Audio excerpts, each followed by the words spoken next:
Assalomu alaykum, Xurshida man sizni kanalingizni anchadan beri kuzataman. Men gruppalarda qatnashib kamroq ozardim, sirazi o'rni to'lib semirib qolardim. Zalga boraman, lekin hech ham ozolmayman, naborot semiraman.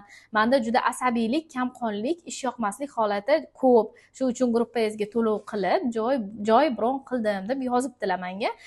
Kelinglar, buni men sizlarga sababini tushuntiraman. Nimaga marafonda qatnashib qayta semirib ketganlar, nima uchun holsiz, nima uchun ish yoqmaslik, kamqonlik kuzatilyapti, hammasini men sizlarga tushuntiraman. Birinchi o'rinda bular guruhlarda qanaqadir ozish marafonlarida qatnashib ozganlar va yana vazn yig'ganlarning asl sababi tana uchun noto'g'ri tanlangan dietada. Shuning uchun ham sizlarga davom etaman. Internetda nimani ko'rsanglar tananglarda qo'llamanglar.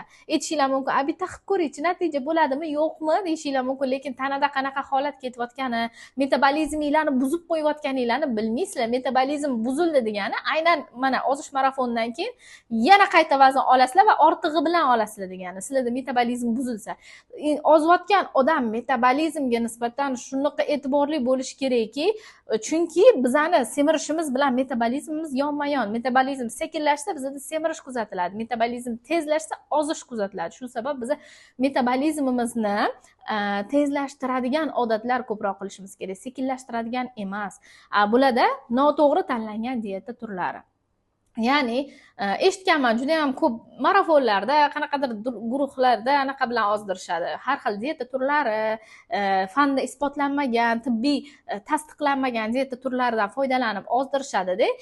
Vau, natija ko'rsatish uchun keyin bo'ldi, sog' bo'ling, salomat bo'ling. Ya'ni qomatni ushlab qolish, nimalar qilish kerak bo'lganligi haqida tushuncha berilmaydi. To'liq oziq ovqat bilimlari berilmaydi. Juda ko'p guruhlarda eshitishim bo'yicha menga ozish marafonidagilar tushuntirib etishgan bu narsani. Ba'zi insonlar interval ochlik bilan ozdiradi, kimlardir 5 mahallik ozdiradi, kimlardir bir mahal ovqatlantirib, kimlardir bir piyola ovqatlantirib ozdirar ekan, kimlardir umuman 7 kunlik, 10 kunlik ochliklar qilib ozdirar ekan. Ya'ni to'g'ri, bularni ham o'zi uchun qanchalik to'g'ri bir nimasi bordir, lekin aslida aynan bular hamma insonga to'g'ri kelmaydi. Birinchidan, va bunaqa ozish turlari fanda isbotlanmagan.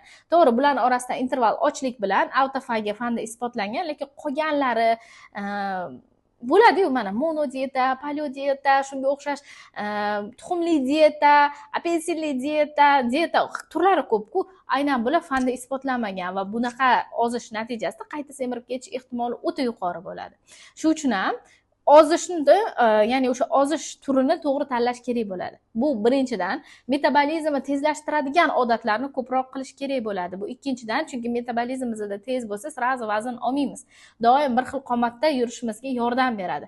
Va bundan keyingi savollari juda ham asabiyman deyaptilar. Albatta bu yoqda analiz topshirish kerak bo'ladi. Magniyga, kamqonlik bormanda deyaptilar. Bu uchun ferritinga va undan tashqari ish yoqmaslik holati ko'p deyaptilar. Vitamin D3 ga ham analiz topshirishlari kerak bo'ladi. Shunda yanada aniq bo'ladi nima yetishmovchilik bo'layotganligi. Tanada qanaqadir defitsit holatlari ketayotgan bo'lsa ham, ozish jarayoni sekinlashish ehtimoli yuqori hisoblanadi. Shu uchun ham aynan bunaqa holatda, ya'ni ozish marafonida qatnashganingizdan keyin qayta vazn olmasligingiz uchun albatta siz to'g'ri ozish turini tanlashingiz kerak bo'ladi.